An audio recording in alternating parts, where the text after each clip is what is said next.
মারাত্মক একটা জিনিস ফেসবুক, মানে এটা মানুষকে আর মানুষ রাখে না। যে ব্যক্তি ফেসবুকে আসক্ত তার সাথে কথাবার্তা বলা, লেনদেন, চলাফেরা খুব ডিফিকাল্ট। মানে কি বোঝেন আগে কথাটা? কেন ডিফিকাল্ট? কারণ সে এত বেশি আসক্ত এখানে যে পান থেকে চুন খসলে সে আপনাকে পাবলিকলি ধুয়ে রেখে দিবে। কিছু হইলে আপনাকে ফেসবুকে টেনে নিয়ে আসবে, ফেসবুকে সবাইকে বলবে উনি আমার সাথে এই কাজ করছে। আপনি বলারও টাইম পাবেন না যে আপনি নির্দোষ। আমার পরে নবীজি বলছেন, আমি আমার পরে পুরুষদের জন্য নারীদের চেয়ে ভয়ঙ্কর কোনো ফিতনা রেখে যাই নাই। কেমন ফিতনা? এখন যারা বিয়ে শাদী করেন নাই, নিয়াত করেন যে আপনাদের ঘরে যে সন্তান আসবে, আচ্ছা সন্তানের আগে বউয়ে আসে নাকি? আচ্ছা, যারা বিয়ে শাদী করেন নাই নিয়াত করেন, দিনদার, মুত্তাকি, পরহেজগার, কোরআনওয়ালা মেয়ে ছাড়া বিয়ে করার দরকার নেই। বাস বাস বাস বাস বাস। শোনেন, এর মানে এই নয় যে খালি মাদ্রাসার মেয়েদেরকে বিয়ে করবেন, বরং এমন অনেক দিনই বোন আছেন আমাদের স্কুল, কলেজ, ইউনিভার্সিটিতে পড়েন, তারা অনেক বেশি দিন চর্চা করেন। মাশাআল্লাহ। আমি বলেছি কোরআনওয়ালা, দিনদার, পর্দাশীল নারী বিয়ে করবেন। এবং দ্বিতীয় নিয়াত করেন, যে সন্তানই হবে কমপক্ষে একটা সন্তানকে হাফেজে কোরআন বানাবেন ইনশাআল্লাহ, একটা সন্তানকে আলেম বানাবেন ইনশাআল্লাহ। আপনার মেয়ে হলে সেই মেয়েকে আয়েশা রাদিয়াল্লাহু আনহার মতো বানান ইনশাআল্লাহ। আপনার ছেলে হলে আপনার ছেলেকে আবু বকর, ওমর, ওসমান, আলী রাদিয়াল্লাহু আনহুম আজমাইন তাদের আদর্শে করে তোলেন ইনশাআল্লাহ। পারা যাবে না ভাই? যখন ঘরে ঘরে কোরআনওয়ালা মানুষ তৈরি হবে না, আল্লাহর জমিনে আল্লাহর দিন এমনি প্রতিষ্ঠা হয়ে যাবে ইনশাআল্লাহ। বাতিল কোন দিক পালিয়ে যাবে? ঠিক নাই? সবকিছু শেষ আছে না বলেন তো? সবকিছু শেষ আছে। নমরুদ আছে না নাই? দুনিয়াতে আছে। মানুষ তার নামও স্মরণ করে। যখন সে দুনিয়া ছিল মনে হচ্ছিল দুনিয়াটাই তার, তখন মনে হচ্ছিল কি দুনিয়াটাই নমরুদের। ফেরাউন দুনিয়া আছে না নাই? আছে। তার নামও কি মানুষ স্মরণ করে? যখন ফেরাউনের রাজত্ব ছিল, যুগ ছিল, তখন মনে হতো যে পুরো দুনিয়াটাই ওর। কথা বুঝতে পারছেন না? এরকম প্রত্যেক যুগে যুগে। আজ জাতির নাম শুনেছেন? আজ জাতি এই তাল গাছের সমান লম্বা চওড়া ছিল এক একজন। বিশ্বাস করছেন না? তাল গাছের সমান লম্বা চওড়া ছিল এবং পাহাড় কেটে কেটে তারা বাড়িঘর নির্মাণ করত। তাদের কাছে আল্লাহ পাক নবী হিসেবে পাঠিয়েছিলেন হুদ আলাইহিস সালামকে। কোন নবী? সূরা হুদ পড়ে দেখবেন। আপনি যদি কবিতা, সাহিত্য, ছন্দ এগুলো পছন্দ করেন তাহলে সূরা হুদ আপনার জন্য। সুবহানাল্লাহ। আপনি যদি কবিতা, সাহিত্য, ছন্দ, বালাগাত পছন্দ করেন, সূরা আর রহমান আপনার জন্য, সূরা হুদ আপনার জন্য, সূরা শুআরা এগুলো আপনার জন্য। এত চমৎকার কাব্যিক বিন্যাস আছে, মানে কবিতার ছন্দে ছন্দে উপন্যাস ব্যাখ্যা করা হয়েছে বলে। সুবহানাল্লাহ। বই কিনবেন। আমি যে প্রত্যেকটা লেকচারে একটা একটা করে দুইটা করে বইয়ের নাম বলি, বইগুলো কিনবেন আল্লাহর ওয়াস্তে। আজকে শুধু একটা বইয়ের নাম বলবো না, আজকে আমি এমন একজন রাইটারের নাম বলে দিব যে রাইটারের সবগুলো বই বাসায় কিনবেন আপনারা ইনশাআল্লাহ। যদি আপনি এই রাইটারের, এই আলেমের সবগুলো বই বাসায় রাখতে পারেন এবং চর্চা করতে পারেন, ইনশাআল্লাহ আপনি সিরাতুল মুস্তাকিমেই থাকবেন ইনশাআল্লাহ। আমি আপনার জিম্মেদার হচ্ছি ইনশাআল্লাহ। যদি আপনি পথভ্রষ্ট না হয়ে যান, এই বইগুলোতে এত চমৎকার করে গাইডলাইন দেওয়া আছে, আপনি ইনশাআল্লাহ সঠিক পথেই থাকবেন। নামটা বলে দিব। সবার প্রিয় আলেম, পুরো বিশ্বের, শুধু বাংলাদেশের নয়, অন্যতম একজন প্রিয় আলেম, বিদগ্ধ আলেমে দ্বীন আল্লামা মুফতি তাকি উসমানী দামাত বারাকাতুহু। নাম শুনেছেন? এই নামটা শুনেছেন? আচ্ছা, তার অনেক বই আছে, প্রায় 200, 300, 400 মতো। সবগুলা বই বাসায় কিনবেন ইনশাআল্লাহ। ইবাদত নিয়ে বই আছে, মুআমালাত নিয়ে বই আছে, তাসাউফ নিয়ে বই আছে, জিকির নিয়ে বই আছে, অর্থনীতি নিয়ে বই আছে, ওয়ার্ল্ড অ্যাফেয়ার্স নিয়ে বই আছে, প্রতিটা সাবজেক্ট ধরে ধরে বই আছে। কোথায় পাবেন? এই তো অনলাইনে অনেক বুকশপ আছে না, এগুলোতে পাবেন। বাংলা বাজারে, ঢাকায় পাবেন। এগুলো অনুবাদ হয়ে গেছে আলহামদুলিল্লাহ। এবং বাংলাদেশে অনেক স্টুডেন্ট আছে তার হাতে গড়া। তাদের ইলম, তাদের আমল, তাদের আখলাক দেখলে পরকালকে চেনা যায়। মাশাআল্লাহ। বই কিনতে পারবেন তো একটু ইনশাআল্লাহ? আরে ভাই, ইউনিভার্সিটির ক্যান্টিনে বসলেই তো 100 টাকা শেষ হয় আপনার। আর ক্যান্টিনে যদি বোরখাওয়ালা কাউকে নিয়ে বসেন তাহলে তো শেষ। এখন সহি প্রেম করে মানুষ।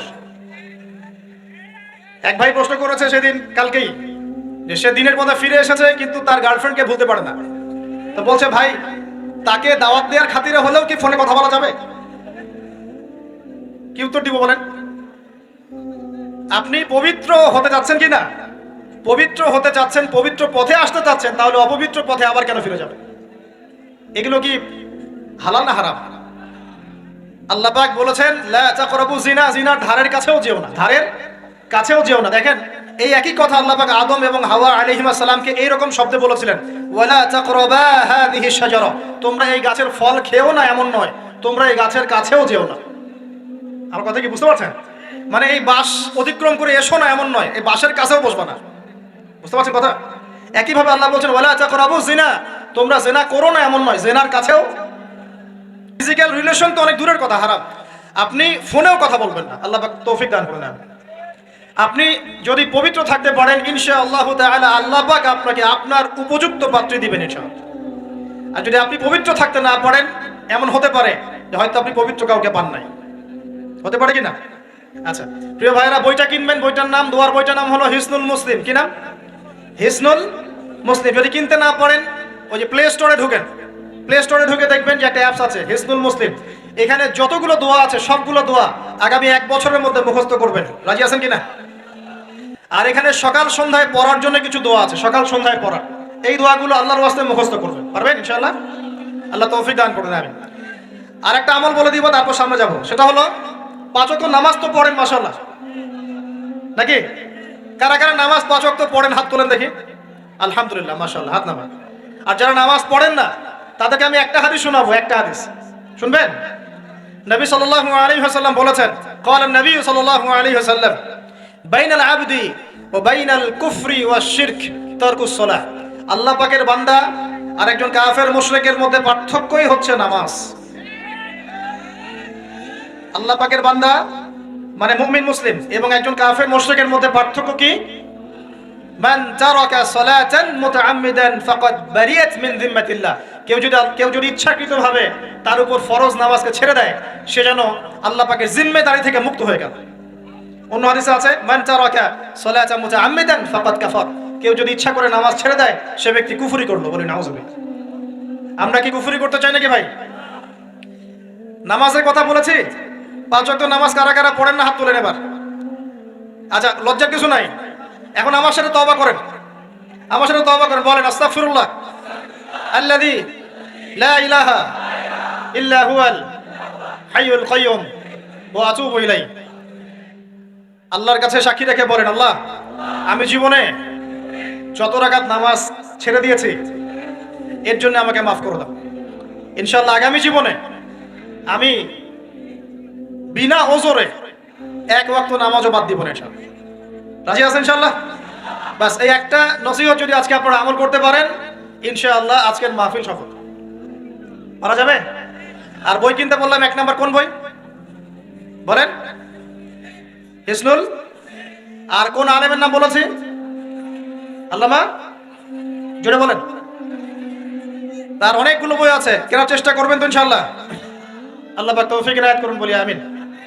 তাহলে আমরা সূরা জারিয়াতের 56 নম্বর আয়াতে কি শিখেছি ভাই? আল্লাহ রাব্বুল আলামিন আমাদেরকে সৃষ্টি করেছেন কেন? তার ইবাদত করার জন্য। আছে। এখন আমাকে বলেন যে আল্লাহ পাকের ইবাদত করার জন্য আল্লাহ পাক এই দুনিয়াতে আমাদেরকে কত বছর সময় দিয়েছেন? বলেন দেখি। সর্বোচ্চ কত হবে? সর্বোচ্চ 60, 70, 100 হতে পারে। এই তো। আমরা কি চিরস্থায়ী থাকবো এখানে না চলে যাব? আচ্ছা, দুনিয়ার জীবনটা তাহলে কি? আল্লাহ পাক বলছেন, আল্লাযী খালাকাল মাউতা ওয়াল হায়াতা লিয়াবলুয়াকুম আইয়ুকুম আহসানু আমালা। আল্লাহ পাক জীবন মৃত্যু সৃষ্টি করেছেন কেন? আল্লাহ পাক পরীক্ষা করার জন্য যে এই দুনিয়ার জীবনে আমলে কে শ্রেষ্ঠ, আমলে কে শ্রেষ্ঠ। দুনিয়ার জীবনে আসার উদ্দেশ্য পেয়েছি আল্লাহর ইবাদত করা, এখন পেলাম আল্লাহ জীবন মৃত্যু কেন সৃষ্টি করেছেন? আমলে পরীক্ষা করার জন্য যে কে শ্রেষ্ঠ হচ্ছে। আমাদের উদ্দেশ্য কি? আমাদের উদ্দেশ্য হচ্ছে পুলসিরাত পার হয়ে জান্নাতে যাওয়া। উদ্দেশ্য কি? পুলসিরাত পার হয়ে জান্নাতে যাওয়া। সূরা আলে ইমরানের 185 নম্বর আয়াতে আল্লাহ পাক বলেছেন, কুল্লু নাফসিন যায়িকাতুল মাউত। প্রত্যেকটা নফস মৃত্যুর স্বাদ গ্রহণ করবে, এরপর কিয়ামতের মাঠে তাদের আজর তাদেরকে পূর্ণ মাত্রায় বুঝিয়ে দেওয়া হবে। আল্লাহ পাক বলেন, ফামান যুহজিহা আনিন নারি ওয়া উদখিলাল জান্নাতা ফাকাদ ফাজ। ওই দিন যে ব্যক্তিকে জাহান্নাম থেকে বাঁচানো হবে এবং জান্নাতে প্রবেশ করানো হবে, সেই ব্যক্তি হচ্ছে সফল। কথা ঠিক কি না? তাহলে উদ্দেশ্য পেলাম তো, আমাদের গন্তব্য পেলাম তো। আমাদের গন্তব্য কি তাহলে? জান্নাত। এখন এই দুনিয়ার জীবনে আমরা সর্বোচ্চ হয়তো 100 বছর বাঁচবো, আল্লাহ ভালো জানেন, তাই তো? এই দুনিয়ার জীবনের এই হায়াতের সবচেয়ে ইম্পর্টেন্ট টাইমটা কোনটা বলেন? সবচেয়ে ইম্পর্টেন্ট টাইম কোনটা? যৌবন কিনা? যৌবন কাকে বলে? যৌবন কাকে বলে? কত বছর থেকে কত বছর পর্যন্ত? 20 থেকে 40 বা 15 থেকে 40 বা 20 থেকে 50, এই তো? আচ্ছা, এই বয়সের মধ্যে কারা কারা আছেন হাত তুলে দেখি। মাশাআল্লাহ, সবাই তো দেখি এই বয়সে, হাত নামান। এখন এই বয়স সম্পর্কে আগে 2টা হাদিস শোনেন, আমার দিকে তাকান, তারপরে আমি বলছি অবস্থা কি, করণীয় কি। আমি বলেছি যুবকদেরকে কিছু নসিহত করবো আজকে, নিয়াত করেছি, ঠিক আছে ভাই? আচ্ছা, যুবকদের সম্পর্কে প্রথম হাদিস, রাসূল সাল্লাল্লাহু আলাইহি ওয়াসাল্লাম বলেছেন, কিয়ামতের মাঠে মানুষ যখন উঠবে, আমরা উঠবো কিনা? আচ্ছা, নাকি উঠবো না? যারা আগুনে পুড়ে গেছে তারা উঠবে কিনা? যারা পানিতে ডুবে গেছে, যাদের লাশও খুঁজে পাওয়া যায় নাই, উঠবে কিনা? উঠবে। আচ্ছা, যখন মানুষ উঠবে তখন তাকে 5টা প্রশ্ন করা হবে। কয়টা ভাই? এই 5টা প্রশ্নের আগে সে তার পা সামনেও ফেলতে পারবে না, পিছনেও ফেলতে পারবে না। আমরা কি একটু চিন্তা করতে পারছি কত ভয়ঙ্কর হবে বিষয়টা? এই সামান্য গরমে আমাদের অবস্থা খারাপ, সূর্য সেদিন সামনে নিচে, আর মানুষ উঠে দাঁড়িয়ে আছে, তাদেরকে 5টা প্রশ্ন করা হবে। যতক্ষণ পর্যন্ত প্রশ্নের উত্তর দিতে পারছে না, সামনেও যেতে পারবে না, পিছনেও আসতে পারবে না, পা নড়াতে পারবে না। 1, তোমার পুরো জীবনটা তুমি কোন কাজে ব্যয় করেছো? উত্তর কি রেডি আছে আমাদের কাছে? আমরা কি বলতে পারবো, হে আল্লাহ, আমরা আমাদের পুরো জীবন তোমার ইবাদত করে কাটিয়েছি?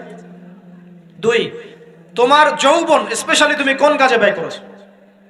তোমার যৌবন তুমি স্পেশালি কোন কাজে ব্যয় করেছো? যুবকরা কি উত্তর দেওয়ার জন্য প্রস্তুত আছে যে আমাদের যৌবন আমরা আল্লাহর পথে কাটিয়েছি? সবাই কি বলতে পারবো? 3 নাম্বার, তোমার রিজিকের উৎস কি ছিল? কোন পথে সম্পদ অর্জন করেছো? 4 নাম্বার, কোন পথে সম্পদ ব্যয় করেছো? কোন কোন খাতে সম্পদ ব্যয় করেছো? আমরা কি আমাদের আয় এবং ব্যয়ের হিসাব দেওয়ার জন্য প্রস্তুত? 5, তোমাকে আমি যে জ্ঞান দিয়েছিলাম সেই জ্ঞান অনুযায়ী আমল করেছো কিনা? আল্লাহ পাক আমাকে আপনাদের সবাইকে তৌফিক দান করুন, জানা অনুযায়ী আমল করার তৌফিক দান করুন। এই 5টা প্রশ্নের মধ্যে যৌবনকাল ইম্পর্টেন্ট কিনা ভাই? গুরুত্বপূর্ণ কিনা? মাথায় রাখি। সামনে একটা হাদিস শুনুন, রাসূল সাল্লাল্লাহু আলাইহি ওয়াসাল্লাম বলছেন যে এই কিয়ামতের মাঠেই 7 শ্রেণীর মানুষকে আল্লাহ পাক বিশেষ মেহমানদারির ব্যবস্থা করবেন, আরশের ছায়ায় ছায়া দিবেন ইনশাআল্লাহ। কোথায় ছায়া দিবেন? ওই দিন এই ছায়া ছাড়া অন্য কোনো ছায়া থাকবে না। নবী সাল্লাল্লাহু আলাইহি ওয়াসাল্লাম বলছেন তার মধ্যে প্রথম শ্রেণী হচ্ছে ইমামুন আদিল, ন্যায়পরায়ণ শাসক। ন্যায়পরায়ণ, আচ্ছা, ন্যায়পরায়ণ শাসকের একটা এক্সাম্পল দেই। মক্কার জাহেলি যুগে সাহাবীরা ঈমান নিয়ে এসেছেন, বাস তাদের উপর নির্মম নির্যাতন শুরু হয়ে গেছে, আবু জেহেল, আবু লাহাব, উতবা, শাইবা। তখন সাহাবীরা আল্লাহ রাসূলের কাছে এসে বলছেন, ইয়া রাসূলুল্লাহ, আপনি একটু বদদোয়া করেন, তাদের উপর বদদোয়া করেন, আমরা তো আর পারছি না। নবী সাল্লাল্লাহু আলাইহি ওয়াসাল্লাম বললেন, তোমরা মক্কা থেকে হিজরত করে হাবাসায় চলে যাও। কোথায়? হাবাসা। হাবাসা মানে হচ্ছে আবিসিনিয়া। আবিসিনিয়া মানে এখনকার ইথিওপিয়া, ইরিত্রিয়া। নাম শুনেছেন কি? বিশেষ কোচিং তো করছেন অনেকে। আফ্রিকা মহাদেশের একটা ছোট্ট দেশ ইরিত্রিয়া, ওখানে চলে যাও। তখন বলেছিলেন তিনি হাবাসায় চলে যাও। সাহাবীরা জিজ্ঞাসা করছেন হাবাসায় কেন? নবী সাল্লাল্লাহু আলাইহি ওয়াসাল্লাম বলছেন সেখানে একজন খ্রিস্টান ন্যায়পরায়ণ শাসক আছেন যার রাজ্যে কেউ জুলুমের শিকার হয় না। কি বললাম বলেন তো? হাবাসায় কে আছেন? একজন মুসলিম না খ্রিস্টান? খ্রিস্টান ন্যায়পরায়ণ শাসক আছেন যার রাজ্যে কেউ জুলুমের শিকার, মুসলমান নন এমন একজন শাসকের প্রশংসা করে আমাদের নবীজি বললেন তার রাজ্যে কেউ জুলুমের শিকার হয়। সুবহানাল্লাহ। সাহাবীরা সেখানে হিজরত করলেন, নেতৃত্ব দিয়েছেন জাফর বিন আবি তালিব রাদিয়াল্লাহু আনহু। সেই সাহাবী বাদশা নাজাশী, তার নাম ছিল বাদশা নাজাশী, তার সামনে দাঁড়িয়ে সূরা মারিয়াম তেলাওয়াত করেছিলেন। ওই সূরা মারিয়ামে ইয়াহইয়া, জাকারিয়া, ঈসা, তার মা, এই গল্প ঘটনাগুলো আছে। এই সূরা তেলাওয়াত শুনে বাদশা নাজাশীর চোখ দিয়ে পানি পড়তে পড়তে দাড়ি ভিজে গিয়েছে। সুবহানাল্লাহ। শেষে তিনি ঈমান নিয়ে আসেন, মুসলমান হন, আলহামদুলিল্লাহ। আমাদের নবীজি তার জানাজার নামাজ পড়েছিলেন, আমাদের নবীজি তার গায়েবানা জানাজার নামাজও পড়েছেন, বলেন সুবহানাল্লাহ। এখানে একটা পয়েন্ট খালি বলতে চাই, একজন অমুসলিম শাসক সম্পর্কে আমাদের নবীজি মন্তব্য করেছিলেন তার রাজ্যে কেউ জুলুমের শিকার হয় না।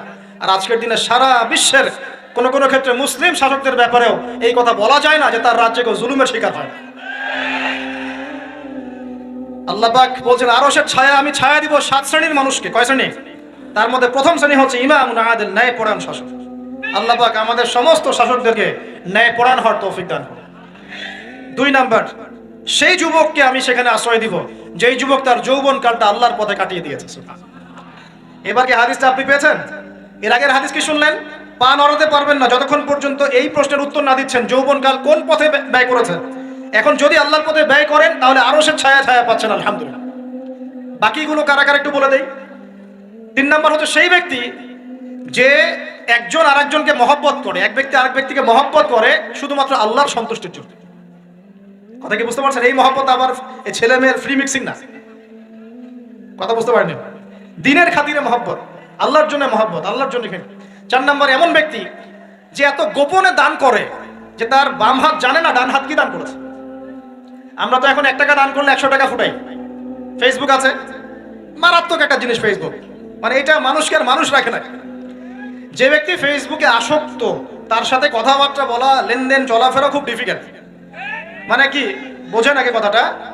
কেন ডিফিকাল্ট? কারণ সে এত বেশি আসক্ত এখানে যে পান থেকে চুন খসলে সে আপনাকে পাবলিকলি ধুয়ে রেখে দিবে। কিছু হইলে আপনাকে ফেসবুকে টেনে নিয়ে আসবে, ফেসবুকে সবাইকে বলবে উনি আমার সাথে এই কাজ করছেন। আপনি বলারও টাইম পাবেন না যে আপনি নির্দোষ। তো খুব মুশকিল না এগুলা। আল্লাহ মাফ করুক আমাদেরকে। এমন ভাবে দান করে যে বাম হাত জানে না ডান হাত কি দান করছে। 5 নাম্বার এমন ব্যক্তি যে এইটা যুবক, এটাও যুবক, যাকে কোনো সুন্দরী নারী আহ্বান করছে জিনার জন্য, সুন্দরী উচ্চ বংশের নারী, যে আসো আমার সাথে জিনা করো। ওই যে ইউসুফ আলাইহিস সালামের মতো, মনে আছে? ইউসুফ আলাইহিস সালামের ঘটনা মনে আছে? আচ্ছা, কিন্তু সেই যুবক বলে, সেই ব্যক্তি বলে ইন্নী আখাফুল্লাহ, আমি আল্লাহকে ভয় করি, আমি তোমার সাথে খারাপ কাজ করতে পারবো না। এরকম ছেলে এবং এরকম মেয়ে এখন সমাজে খুঁজে পাওয়া যায়? হাতে গোনা, হাতে গোনা। আপনি অনলাইন ঘাটাঘাটি করেন, গুগল করেন, ক্রস চেক করেন, দেখবেন বাংলাদেশের 25 বছরের কম বয়সী ছেলে আর মেয়েদের জেনার হার কত আপনি বের করে দেখেন। 25 বছরের কম যে যুব সমাজ আমাদের সামনে আছে তাদের মধ্যে কত % যুবক এখন পর্যন্ত ফিজিক্যাল সম্পর্ক করেনি কারোর সাথে, আপনি খুঁজে বের করতে পারবেন। শুধু ছেলেদের ক্ষেত্রে এটা নয়, মেয়েদের ক্ষেত্রেও আছে। এই যে অনার্স লাইফ পার করার আগেই বহু মেয়ে সতীত্ব নষ্ট করে ফেলছে, বহু ছেলে সতীত্ব নষ্ট করে ফেলছে। কথাগুলো কি রাগ করছেন? আমি আপনাদের ভাই এবং আমি আপনাদেরকে মহব্বত করি। আমরা জেনার পথে যাব না, আমরা হালাল সম্পর্কে থাকবো ইনশাআল্লাহ। যখন আপনি জেনায় চলে যাবেন আপনার কলব থেকে আল্লাহ নূর নষ্ট হয়ে যাবে। এটা এমন একটা পাপ যেটা করার পর মানুষ আল্লাহর সামনে মাথা তুলে দাঁড়াতে পারে না, লজ্জায় চোখ নেমে যায়, ইবাদতে স্বাদ পায় না। যখন হারাম সম্পর্কে, ফ্রি মিক্সিং, এগুলোতে মানুষ থাকে, ইবাদতে মানুষ স্বাদ পায় না। দিনের পর দিন ইবাদত করে মনোযোগ আসে না, মন লাগে না, চোখ দিয়ে একটু পানি বের হয় না, আল্লাহর জন্য কাঁদতে পারে না, কারণ মনের মধ্যে তো নূর নাই। আর যখন একটা মেয়ে বেপরদায় থাকে, অনেক ইবাদত করলেও তার এই বেপরদায় থাকার কারণে সমাজের বহু মানুষের চোখের জেনা হয়ে যায়। এতে করে ওই সব মানুষের পাপের ফল এই মেয়েটাকে ভোগ করতে হয় এবং মানুষের চোখের বদনজর লাগে, ওই মেয়ে অসুস্থ হয়ে পড়ে মানসিকভাবে, শারীরিকভাবে। আমি আমাদের যুবক ভাই এবং যুবক বোনদেরকে রিকোয়েস্ট করব, আল্লাহর ওয়াস্তে চরিত্রটাকে পবিত্র রাখার চেষ্টা করুন। আল্লাহ পাক তৌফিক দান করুন। এই যুবকে আল্লাহ পাক আরশের ছায়া দিবেন যে একটা মেয়েকে পেয়েও আল্লাহর ভয় তাকে ভোগ করে নাই। আল্লাহ পাক এরকম যুবক ঘরে ঘরে তৈরি করুন। তাহলে কি করবেন ভাই?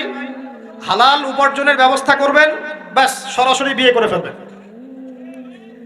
পরিবারকে বোঝানোর চেষ্টা করবেন, না বুঝলে আন্দোলন শুরু করবেন যে আমি জেনা করতে চাই না, আমি বিয়ে করতে চাই, বিয়ে আমার দেওয়ানি লাগবো, এইরকম। ব্যাস তারপর দেখবেন বাপ মা কেমন করে বিয়ে না দেয়। আল্লাহ সাহায্য করবে ইনশাআল্লাহ। আল্লাহ আমাদের যুবক ভাইদেরকে চরিত্র হেফাজত করার স্বার্থে বিয়েকে সহজ করে দিন। আমি আবার কাউরে নিয়ে পালায় যায় না, ওই কাজ করতে যায় না কিন্তু আবার, ঠিক আছে? কারণ এভাবে কোর্টে গিয়েও যদি একটা মেয়ে বিয়ে করে, এই বিয়ের জায়েজ না জায়েজ নিয়ে অনেক কথা আছে। অতএব এইসব ঝুঁকির মধ্যে যাবেন না, বাসায় বোঝানোর চেষ্টা করবেন। আর এক শ্রেণীর ব্যক্তি আছে যাদেরকে আল্লাহ পাক আরশের ছায়া দিবেন। তারা কারা? যারা গোপনে আল্লাহকে স্মরণ করে কাঁদতে পারে, বলি সুবহানাল্লাহ। এখন এই দুটো হাদিসের মধ্যে যুবকদের অবস্থান কি পেয়েছেন? আচ্ছা, আরেকটা শোনাই এবার। নবী সাল্লাল্লাহু আলাইহি ওয়াসাল্লাম বলেছেন 5টা জিনিস আসার আগেই 5টা বিষয়কে মূল্যায়ন কর। 1, তোমার বার্ধক্য আসার আগেই তোমার যৌবনকে মূল্যায়ন করো। যৌবনের গুরুত্ব পেলেন তো এবার? তোমার মওত আসার আগেই তোমার জীবনকে মূল্যায়ন করো। অসচ্ছলতা আসার আগেই সচ্ছলতাকে মূল্যায়ন করো। অসুস্থতা আসার আগেই সুস্থতাকে মূল্যায়ন করো। এবং এই যে কথাটা বললাম যে তোমার বার্ধক্য আসার আগেই যৌবনকালটাকে মূল্যায়ন করো। এই হাদিসগুলোর মধ্যে আমরা সংক্ষিপ্ত পরিসরে যৌবনকালের গুরুত্ব পাচ্ছি কিনা ভাই? এখন এই যৌবনকালটা আমাদের কাটানো উচিত আল্লাহ পাকের ইবাদতের মধ্য দিয়ে। এই যৌবনকালটা আমাদের কাটানো উচিত কয়েকটা বিষয়ের মধ্য দিয়ে। তার মধ্যে আমি 10টা পয়েন্ট আপনাকে বলবো। কয়টা ভাই? 10টা। এক, এই যৌবনকালে সবার আগে আমাদের কর্তব্য হচ্ছে দ্বীনের ইলম অর্জন করা। কি করা ভাই? দ্বীনের ইলম অর্জন বলতে আমি কি বোঝাচ্ছি? দ্বীনি ইলম অর্জন বলতে আপনাকে আমি বোঝাচ্ছি যে কমপক্ষে কোরআনটুকু তেলাওয়াত করতে শিখুন, হাদিসগুলো পড়তে শিখুন, ইসলামী বইপত্র পড়াশোনা করুন, পাশাপাশি জেনারেল সাবজেক্টগুলো পড়াশোনা করুন। এদিকে আপনি এগিয়ে যান, এদিকেও এগিয়ে যান, দুই দিকে আগাতে থাকেন। এর পাশাপাশি বরেণ্য ওলামায়ে কেরামদের সোহবতে থাকার চেষ্টা করেন। যারা রিনাউন্ড এবং বরেণ্য ওলামায়ে কেরাম, তাদের সোহবতে থাকার চেষ্টা করেন। ইলম অর্জনের অনেক ধাপ আছে। শুরু করেন কোরআন তেলাওয়াত দিয়ে, তারপরে আস্তে আস্তে হাদিসে যান, কোরআনের তাফসীরে যান, ইতিহাস পড়েন, ইসলামের ইতিহাস পড়েন, ইসলামিক অর্থনীতি পড়েন, রাসূলের জীবনী সিরাত পড়ে দেখেন, ইসলামিক ফিকহের বইগুলো পড়ে দেখেন। আস্তে আস্তে গ্র্যাজুয়ালি আপনি সামনে যাবেন। এই সিলেবাসটা আপনি কোথেকে পাবেন? এই সিলেবাসটা দেখবেন প্রত্যেক জেলায় জেলায় বরেণ্য কওমি ওলামায়ে কেরাম আছেন না, তাদের সাথে পরামর্শ করবেন, আপনাকে সুন্দর সিলেবাস করে দিবেন ইনশাআল্লাহ। এইভাবে আপনি পড়াশোনা করবেন এবং ওস্তাদের সাথে থেকে পড়াশোনা করবেন। একা একা সবকিছু করা যায়? একা একা সবকিছু করা যায় না। একটা সিলসিলা লাগে, একটা ওস্তাদের সোহবত লাগে নাকি? একা একা কি কোরআন সুন্নাহ সব বুঝে ফেলতে পারবেন আপনি? তাই মনে হয়? কখনোই না। অতএব বরেণ্য আলেমদের সোহবত লাগবে, আবার আপনার চেষ্টাও লাগবে। আল্লাহ পাক তৌফিক দান করুন। এই যৌবনকালের প্রথম কাজ কি ভাই? ইলম অর্জন করা। 2 নাম্বার, এই যৌবনকালে আমরা যে পরিমাণ ফিজিক্যালি ফিট থাকি, শরীরে শক্তি থাকে, উদ্যম থাকে, আমাদের বয়সটা 40-50 হয়ে গেলে সেটা থাকবে না। থাকবে? অতএব এই যৌবনকালে বেশি বেশি ইবাদত করতে থাকেন। আল্লাহ পাক তৌফিক দান করুন। এই যৌবনকালে 5 ওয়াক্ত নামাজ তো পড়বেনই, এর পাশাপাশি নফল নামাজগুলো পড়ার চেষ্টা করবেন। এর পাশাপাশি আপনি চেষ্টা করবেন তাহাজ্জুদের ওয়াক্তে একটু নামাজ পড়ার জন্য, কমপক্ষে 2 রাকাত, কমপক্ষে 2 রাকাত, অ্যাটলিস্ট 2 রাকাত নামাজ তাহাজ্জুদের সময় পড়ার চেষ্টা করি। আল্লাহ আমাকে তৌফিক দেখ, আপনাদের সবাইকে তৌফিক দান করুন। ওই সময় আপনি যে দোয়াই করবেন আল্লাহর কাছে কবুল হবে ইনশাআল্লাহ। যে দোয়াই করবেন আল্লাহ কবুল করবেন ইনশাআল্লাহ, যদি আপনার রিজিকটা কি হয়? হালাল হয়। হারাম রিজিক দিয়ে ইবাদত কবুল হয়? হারাম রিজিকের দোয়া কবুল হয়? কবুল হয় না। 3 নাম্বার, এই যৌবনকালে আমরা রাসূলের সুন্নতের উপর বেশি আমল করবো ইনশাআল্লাহ। করা যাবে ইনশাআল্লাহ? তাহলে নিয়াত করতে পারি যে ইনশাআল্লাহ চেহারাগুলো পরিবর্তন হবে। চেহারা পরিবর্তন মানে কি? হ্যাঁ, রাখা যাবে না? এখনো গজায় নাই। প্রত্যেক সপ্তাহে আপনাকে নবীর সুন্নতের উপর এরকম করে কুরবানি এবং জবাই করতে কে বলেছে? নবী সাল্লাল্লাহু আলাইহি ওয়াসাল্লামের সুন্নতকে জবাই করাটা কি ভালো কাজ? হ্যাঁ বলেন তো।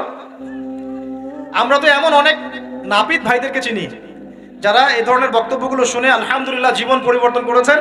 তার দোকানে লিখে দিয়েছেন এখানে চুল কাটা হয়, দাড়ি শেভ করা হয় না। খুশি হন নাই?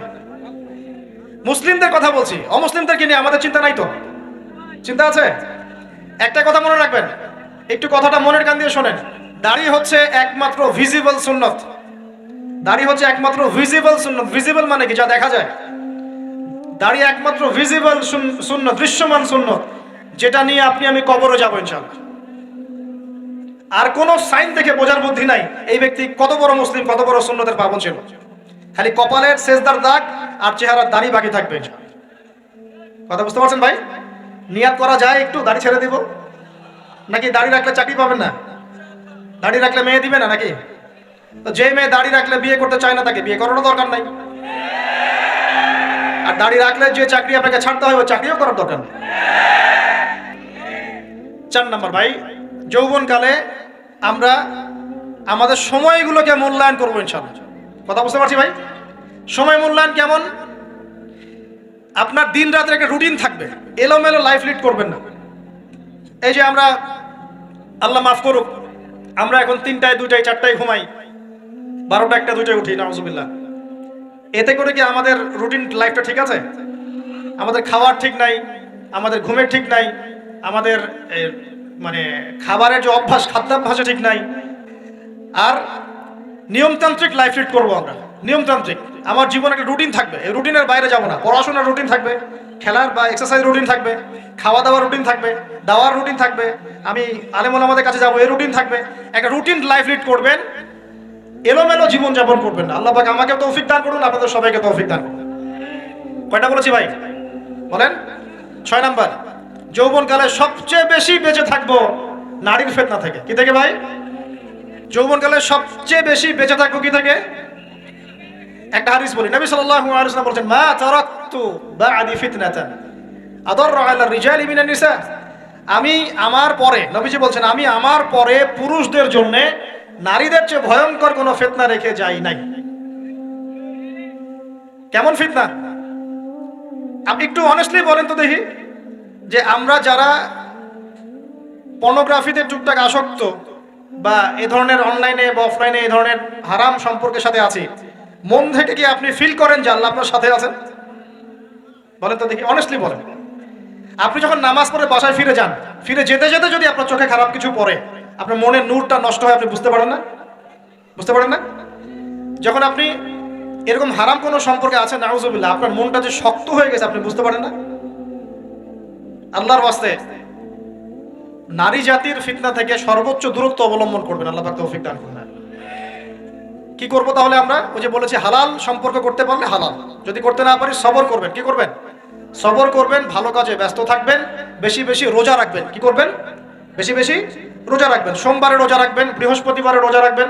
এভাবে আপনি আপনার জীবনটা গুছিয়ে নেন, আল্লাহ পাক প্রবৃত্তিকে নিয়ন্ত্রণ করার ক্ষমতা দিবেন ইনশাআল্লাহ। এরপরেও যদি ভুল হয়ে যায়, হতে পারে এই যুগটা ফিতনার যুগ, চরম ফিতনার যুগ। যদি কোনো ভুল হয়ে যায়, খবরদার আপনি হতাশ হবেন না।